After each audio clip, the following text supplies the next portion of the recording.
the decades, we have seen a shift of food habits from fresh food to processed food, increase in chemicals in agriculture and food, deteriorating health, and predominantly a disconnect with the earth and food as direct source of nourishment.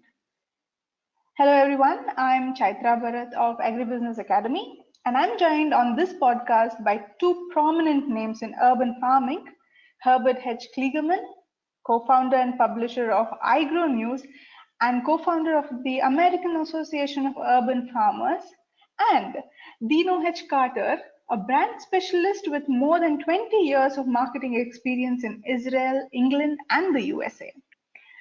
Herb's career began in the late 1960s with the founding of the first publicly held real estate brokerage company, First Met Realty Corp. After decades working in real estate, Herbert founded iGrow News in 2015.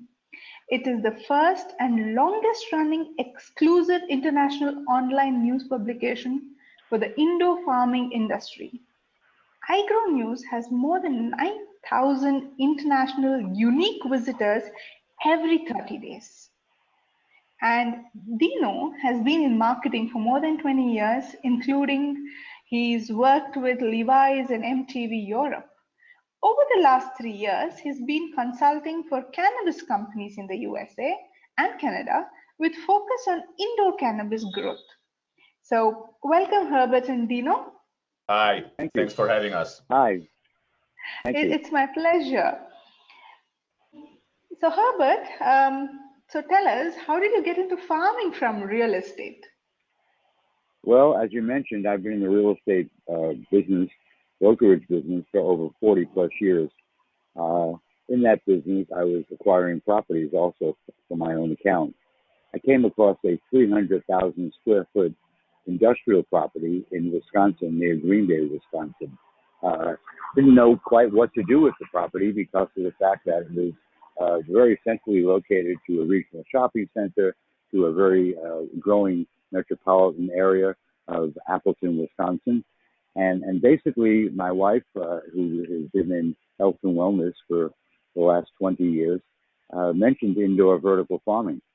I began researching indoor vertical farming and found it fascinating, particularly with the change in climate, the need for sustainability, the lack of water resources, and so on. In doing that, I organized the iGrow.news website, basically to do research and keep the research in one place for myself.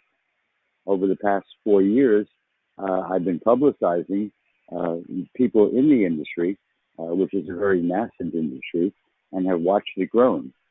iGrow News, as you mentioned, is the leading indoor vertical farming newsletter online. And that's how I got into it. And basically, it is fascinating to realize that you can grow crops in an urban area. You can grow them on rooftops. You can grow them in industrial buildings that are no longer used for industry. You can grow them in basements. So why would anyone living in New York City want to eat produce that was grown 3,000 miles away and most likely a minimum of a week old? So with the future forecast of most of the population by 2050 will be living in urban areas, it just seemed to me that it was the right thing to do for our civilization. Yeah, that would be great. My response. Yeah, so the consumers are moving towards eat local and eat fresh. So I think, yeah, that's great. So we all kind of quite know a bit about indoor farming. So could you tell us more about urban farming and especially container farming? Urban farming, as I had just mentioned, makes a great deal of sense from a sustainability standpoint and so on. Container farming is relatively unique in the sense that companies have been converting 40-foot, 20 and 40-foot freight containers that are utilized just to store freight in or to transport freight in. They've been converting them into indoor farms. having the mobility of being able to put the container onto a flatbed truck and actually transport it. Could be to a disaster area, or it could be to supermarket parking lots, regional shopping center parking lots. So container farming not only will give produce to the urban areas, fresh produce, also will actually create a great deal of employment. Kimball Musk, who is the brother of Elon Musk, the gentleman who I guess he's the CEO of Tesla Motors and X-Rockets, Kimball has been developing through a company called Square Roots, young farmers. He's developed that in New York City and Brooklyn. He's taking that now to Grand Rapids, Michigan in September. He has a contract basically with Gordon Supermarkets. It's a large supermarket chain in the United States, to place these freight farm containers in their parking lots. So the freight farm container concept makes a great deal of sense.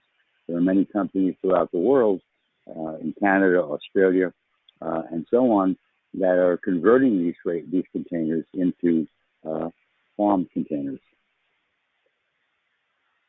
Oh, wow. So a lot of big names coming into the playground. Okay. Yes, a lot of big names coming into the playground with deep pockets. Right. So in the US, how many, just an estimate, how many containers are now being used for farming? In the U.S. right now, to the best of my understanding, Freight Farms, their company out of Boston, Massachusetts, has sold in excess of over 200 Freight Farm containers. I would estimate, off the top of my head, probably somewhere in the neighborhood close to 300 containers being actually utilized at the present moment. And going forward, as I mentioned, there are companies in Canada, Australia, company in France, Agribusiness, they're located in Paris. They're actually focusing on strawberries. And that's an interesting crop to grow, because strawberries only grow in certain climates. So if you can grow it indoors in a container farm and deliver fresh strawberries to the consumer, it's pretty great. They're and they're also supplying to major supermarkets in France. So what future do you see for urban farming and container farming in developing countries like India and the African nations? I see the future is certainly very bright. I believe it becomes a necessity with respect to India, with the issues that India is now having with water, with respect to China, and the United States, where most of the soil is polluted from Roundup, glyphosate, other chemicals. So indoor farming, also known as controlled environmental agriculture, CEA abbreviated, is certainly, I would say, here to stay, and going forward will become much, much more popular.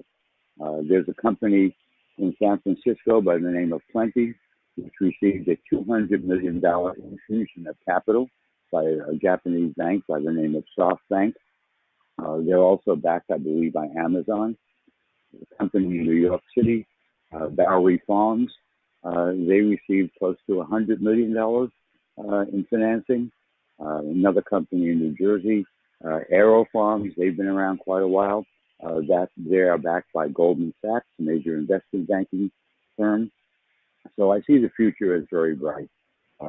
Greenhouse farming also, not only is it done in the Netherlands extensively, in Canada, but here in the United States, more and more greenhouses are popping up all around the country. In urban areas, greenhouses are being placed on rooftops of housing developments, of condo developments. So there's no question that indoor farming is most certainly here to stay. Two of the issues that with indoor farming are it's a very labor-intensive situation, and also the energy situation, the cost of energy. It will be resolved. The labor situation, I believe, will be resolved in the coming years with robotics. The energy situation will be resolved with uh, sunlight, photovoltaic cells, so that I believe both of those issues, through technology, the cost will be brought down to a very realistic number. Thank you so much, Herbert. That's great to know, and we're looking forward to all these new types of technologies, coming and helping the world be more sustainable in their agro production. And Dino, tell us how you cater to this industry as a branding expert. Thanks for asking. So the thing is that today, in today's world, because there's so much of the same, and we're getting bombarded with so many possibilities and ads and commercials and technology, it's really hard to focus and show people and customers that they need to buy your product or service. So what I do is I use the brand as a management tool. Even if you don't have a brand and still people don't know you or customers don't know you, the best way is to create a brand personality. Actually, just build your business like a person. If your business was a person, who would it be? And who would it talk to? And talk to, that means the customer base. So the idea with the way that I work with brands and business and companies is to align the brand personality to a very specific customer base. And in this industry, there are many different elements and capabilities in businesses. There are businesses that are B2B, that are selling lights or nutrients or any other services and solutions. On the other hand, there are the producers, and everything needs to be super focused in a very specific customer base, and then you need to show how you differentiate yourself from the competition and how you focus on a very specific customer base. And it's not a really easy task, mainly with the people inside the business or inside the organization, because when you're inside, sometimes you're too emotionally connected and you can't really see things from the outside. That's where I usually come in, because I bring different perspective, and that helps the brand build itself and control marketing efforts, control marketing budget, understand where you need to use your marketing and advertisement and to whom in a cost-effective way. Yeah, right. So when we're talking about urban farming and container farming, who's the target customer here? The target customer is the end, either the end customer, which is us, the people who buys it, or the retailers and wholesalers, the supermarkets, for instance, and the markets. Right. And how is the branding strategy different for these two target markets? So usually what people say is that B2B, business to business, and B2C, business to customer, are two different ways of marketing. And as the more technology advanced the world gets, the branding gets to be more about humans. And at the end of the day, when you sell to a business, let's say to a supermarket, and you want this supermarket to decide that they're going to use your strawberries, for instance, like Herbert says. Yeah. At the end of the day, you market to a person that makes a decision to buy your product or not. So it doesn't really matter if it's the end consumer or the business, the manager that manage the business. It's all about creating a promise. It's all about creating focus, differentiation, and as I always said, the reason why. Why should you buy me? Why should you use my services or buy my product? And sometimes, mainly in this business, because there's so many of the same, I've worked with a few different businesses and they all sell the same thing. So if you can't show the differentiation, or if you can't answer the reason why you should buy my product through the features of the product, you need to find a different reason, which is probably an emotional or beneficial reason to use my product and not others. That's great. And what's the future of branding for agriculture produce, especially those that are premium priced? That's a great question. Premium brands are a little bit different than any other product. Something that's really good with premium brands is that they are recession proof. The only companies that strive recessions are the really high premium brands.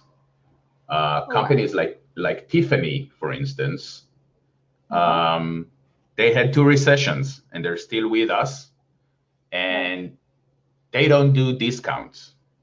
For instance, you cannot find a Tiffany product at a discount. Never, ever. Same goes to Louis Vuitton, that started his business back with Napoleon. So when you are a premium priced brand or company, and we start to see that in the indoor farming and indoor growing industry, people don't buy your product.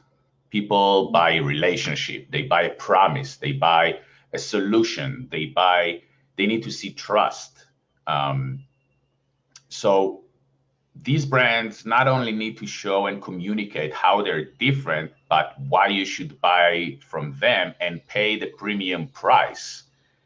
And that's where we go to being able to deliver and exceed expectations. What I mean is that you need to think, what are your customers' expectations from your product or from your service, and always exceed them. You can see that, for instance, with Amazon Prime. Amazon says you'll get it fast in 2 days.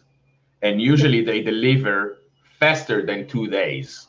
So your expectations is to get something fast, maybe in 2 days, but they exceed your expectations by delivering faster. For instance, you can see with anything that's the cars, Ferrari, for instance, they deliver on their promise to be premium. When you have an issue with your Ferrari, they come and take the Ferrari to fix it from your place, and they pay for all your cabs or taxi or whatever you need while the car is being fixed. Wow. So always think what they expect and how can I make it better? And if I say that I am luxury and you pay more, how can I deliver on this promise? That's the thing. That's great. Oh, that's a lot of food for thought, and a very different perspective on branding. Thanks, Dino. That was great. And Herb and Dino, where can our audience find out more about you, your work, and urban farming? Well, Herbs. before we go into that, there was one area that I think I didn't touch on, and that is the residential actual farming in your home. There are Wow. Okay. numerous companies throughout the world that are creating under-the-counter or standing-free appliances where you will be able to grow your own microgreens, produce, and so on right in your home. The under-the-counter version sits under the counter just as your dishwasher does, and will be basically automated through a application on your phone. Pods will be sent to you, very much like the coffee or the Keurig pods and so on, and you could actually watch it grow.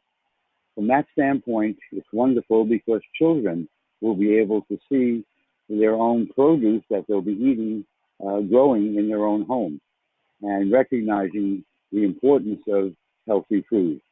So I just wanted to bring that into this podcast because that area will be marketed directly to the residential consumer in their homes, in their apartments, and so on.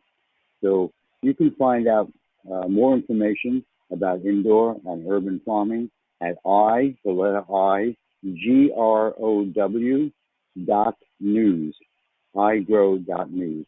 That's the online publication that I was a founder of, that I am the founder of.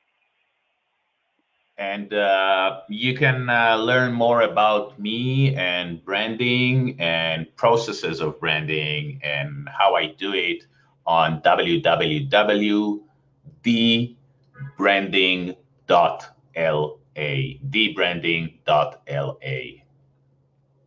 Guys, this was a very short podcast, but power packed one. So, thank you so much for joining us, sharing your thoughts on urban farming. And we look forward to many such conversations. And thanks to our audience for tuning in for the podcast. We hope you enjoyed it and have gained some food for thought. Follow Agribusiness Academy on LinkedIn and Facebook for updates on future podcasts and courses in food and agribusiness. This is Chaitra Bharath signing off.